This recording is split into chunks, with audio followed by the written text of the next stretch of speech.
Okay, so here's a close-up of the felt number 30. I put 2 ply, that means 2 layers of felt. As you can see, if I lift off one of the layers, you can see that there are 2. I'll be placing water in this every day just to make a puddle that's as long lasting as I want. Could be every up to 10 days of a puddle in this area here. And in doing that, I'll be able to tell if there is any water leakage from the hole made by the nail that I drove through. And water leakage would be looked for under the first layer to see if there's any water, for example, in here for the 2 ply systems, which is the felt. The G40 has 2 plies, as you can see. The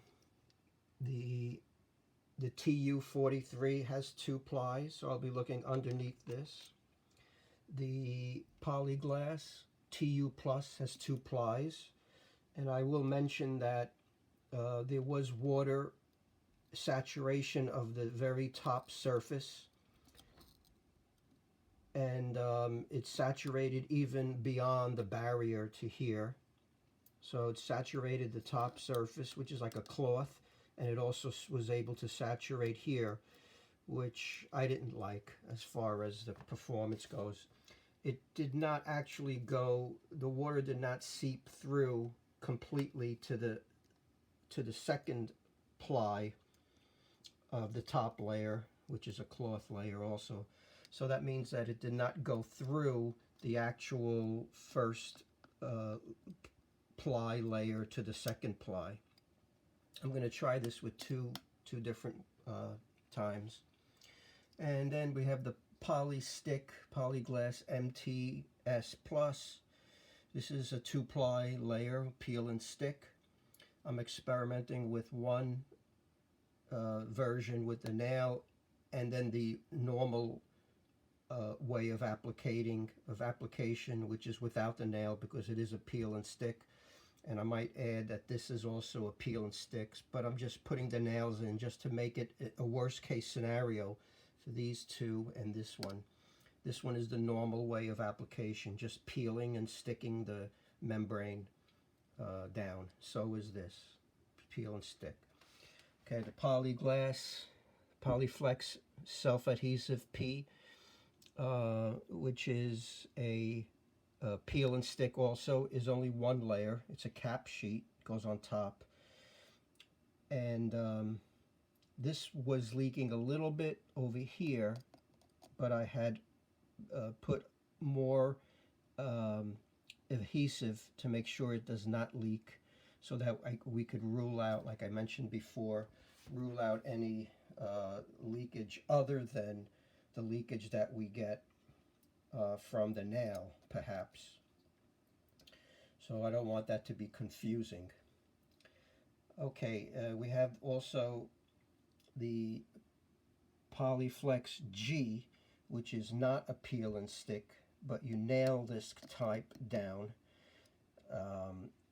And these two here, 1 and 2, are the same thing, Polyflex G. They're both nailed down or torch down, so you could use it for both ways. I nailed this one down as well as nailed this one down, the Polyflex G. That was from the company or the manufacturer. This one here is the same thing as that, except this was from a roofing company. So they are identical in the backs as well. This one's used for nail down as well as torch down. For the torch down, I did not nail anything down because it's torched, so it doesn't need to be nailed. And so I'm going to enter the water without any nail through it. Whereas this one, the same product could be used as a nail down. So I nailed it down in that, and I want to see the difference, if there's any water leakage between this polyglass G and the torch down polyglass G, which is the same product, except you're applying it to the roof differently. This is without the nails, this is with the nails. Okay, so the plan is to place the water in every day starting from tomorrow, so that the puddle is in each sample is consistently there, and to simulate a really wet underlayment on the roof. Let's say it rains for 10 days in a row and there's a section of the roof maybe in the valley that has a little puddle and it stays there for a long time. So I'm gonna, I guess, put the water in, and I'll let you know, so that the water is present in all these samples as a puddle continuously for 10 days, let's say. And if it's a different number of days, I'll let you know. So the next step is to wait until some of these epoxy barriers are dry, and then I will proceed to apply with an eyedropper some water, filling up those sections there, filling up all that, filling up all that.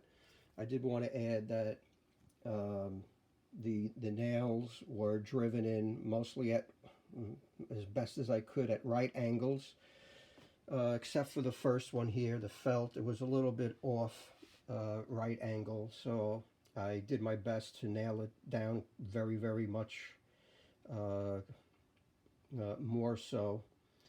And I used a hammer on top of a smaller hammer so that I could get the tip of the hammer head to hit flat, more flat on the whole surface of that nail head.